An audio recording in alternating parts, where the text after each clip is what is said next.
Ya, setelah data inflasi dirilis ternyata relatif lunak, tapi kenapa pergerakan harga kecenderungannya tidak terlampau banyak? Bahkan kalau kita lihat dari emas saja, yang seharusnya mengalami kenaikan lebih tinggi, tapi justru tertahan di level resisten 1910. Kemudian juga dengan kondisi di mana dolar justru malah mengalami rebound.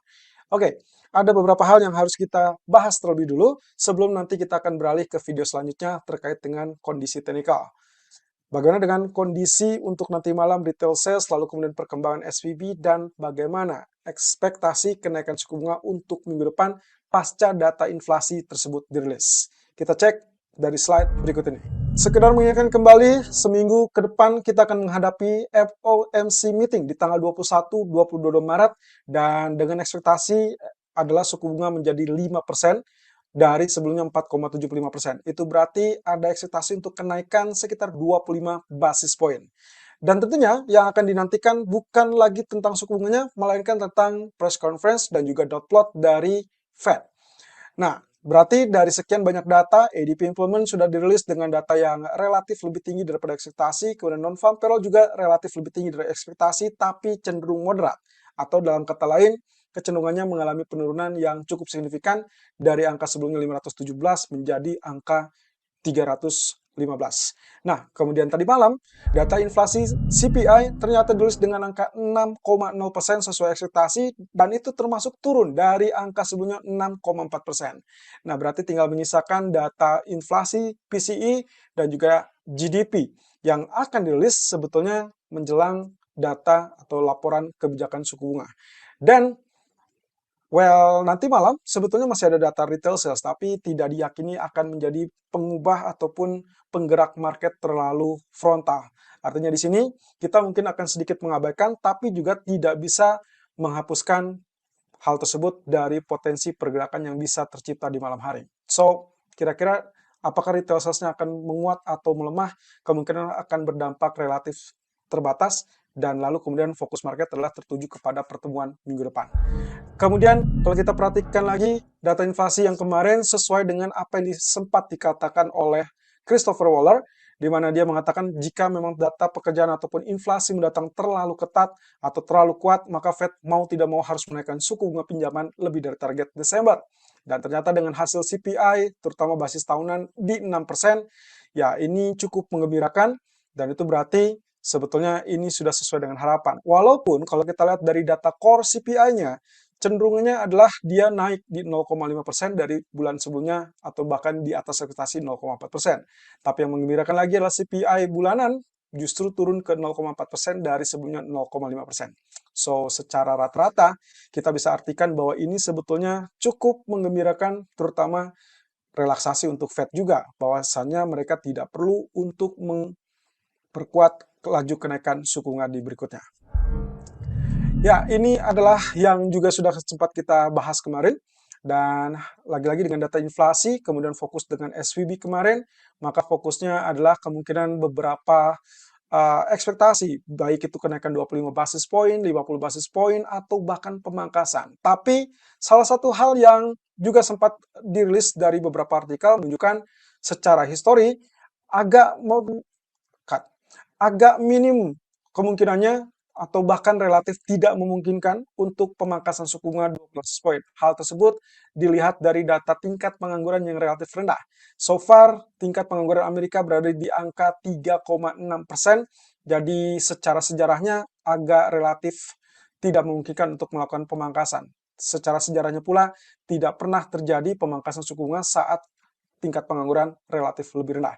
Jadi tersisa 3 kemungkinan dengan posisi unchanged ataupun tidak ada perubahan terkait dengan pertimbangannya adalah SVB atau kondisi bank yang ada, maka kemungkinan ini masih tetap bisa dipertimbangkan. Walaupun mungkin kesempatannya relatif lebih kecil dibandingkan antara 25 atau 50 basis point. Tapi melihat dari gejala-gejala yang tersebut tadi, baik itu data ekonomi atau bahkan kasus SVB, maka pertimbangan kami melihat bahwa prospek untuk kenaikan 25 basis point jauh lebih besar daripada 50 basis point. Potensi 50 basis point memang sebetulnya sempat muncul sebelum rilis data NFP karena mereka memperkirakan bahwasanya NFP masih tetap cukup tinggi, termasuk juga inflasi yang dikhawatirkan masih tetap menggerogoti ekonomi. Dan juga termasuk salah satunya sebelum ada kabarnya bangkrut SVB. Kemudian, kalau kita lihat dari outlook ataupun ekspektasi bank-bank besar terhadap suku bunga Fed, mayoritas menginginkan atau mengharapkan kenaikan 25 basis point. Ada BNP Paribas, ada Bank of America, lalu kemudian ada JP Morgan, kemudian Morgan Stanley, Southgate, dan juga sampai Standard Chartered juga sempat atau tetap memperkirakan masih akan ada kenaikan 25 basis point. Jadi secara tidak langsung, mungkin ini tidak mengartikan apa-apa, tapi kita akan lihat apakah yang benar 25 basis point atau 50 basis point, itu baru akan kita lihat di minggu depan. Inilah pandangan Fox Business dengan tweet dari Charles Gasparino yang mengatakan kemungkinan suku bunga akan tetap naik 25 basis point. Dia melihat kondisi tersebut kemungkinan masih akan tetap terjadi meskipun Powell akan sedikit menekan ataupun menahan diri terkait dengan adanya tekanan dari kasus SBV atau Silicon Valley Bank. Nah, ini kemungkinan kalau kita lihat dari ekspektasi market, sekitar 65% market sudah mulai pricing in atau mulai mengantisipasi potensi kenaikan 25 basis point. Sementara sisanya 35% memperkirakan justru tidak akan ada perubahan suku bunga atau alias unchanged. Ya, Anda bisa lihat di sini perkembangan yang terjadi di pasar sampai saat ini justru berubah antara 25 dan unchanged. Sementara sebelum kasus SVB meruat itu ada di kisaran 25 basis point atau 50 basis point. Jadi hal ini tentunya akan mengisyaratkan kemungkinan Fed tidak akan tergesa-gesa ataupun memaksakan diri. Tapi biasanya hati-hati karena market biasanya hanya akan mendapatkan bocoran ataupun insight yang akan dirilis dari reporter Wall Street Journal, Nick Timiraos. Dan ini kemungkinan kalau kita lihat dari Charles Gasparino, dia memberikan prediksinya berdasarkan kondisi kasus yang terjadi di SVB. Oke, ini adalah fokus data untuk event hari ini. Ada dua hal yang akan kita tuju, yaitu retail sales dari Amerika dan juga spring budget dari Inggris. Catatan khusus untuk spring budget sendiri, kemungkinan Menteri Keuangan Jeremy Hunt akan memiliki banyak ruang gerak dikarenakan ada beberapa hal yang juga menjadi tekanan. Tentunya terkait dengan biaya hidup di Inggris yang cukup tinggi, inflasi yang juga masih tetap tinggi, diharapkan kemungkinan Han relatif bisa menyesuaikan hal tersebut. Tapi kalaupun berdampak, kami rasa dampaknya akan cenderung minim. Kemudian retail sales di malam hari, perhatikan dengan data core retail sales yang diharapkan turun di minus 0,1% dari sebelumnya 2,3%. Tentunya ini akan menjadi satu hal yang cukup menarik karena di satu sisi tingkat pembelian ataupun daya beli konsumen diharapkan memang melemah. Dan itu akan menandai era di mana disinflasi seperti yang dikatakan oleh Powell di pertemuan sebelumnya akan berlanjut. Nah, aktual lebih tinggi dari ekspektasi akan mengakibatkan US dollar akan mengalami kenaikan dan itu berarti negatif untuk pasar saham, gold, dan juga currency lain. Sementara aktual lebih kecil dari ekspektasi, kemungkinan US dollar akan mengalami penurunan dan gold, saham, ataupun currency lain akan mengalami kenaikan. Tapi ingat, catatannya adalah kemungkinan ini tidak akan merubah apapun dari yang sudah terbentuk selama 1 minggu terakhir. Setidaknya mungkin kita akan langsung fokusnya adalah profit taking terkait dengan pengumuman kebijakan suku bunga minggu depan. Dan fokus tambahan, setelah kita cerna dari apa yang terjadi untuk Jepang, ada laporan tentang upah di Jepang yang kemungkinan akan dilaporkan hari ini.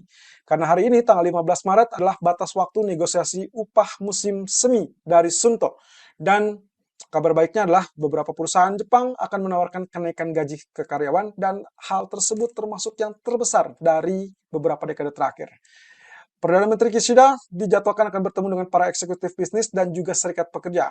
Lalu bagaimana dengan dampak yang berpotensi ditimbulkan?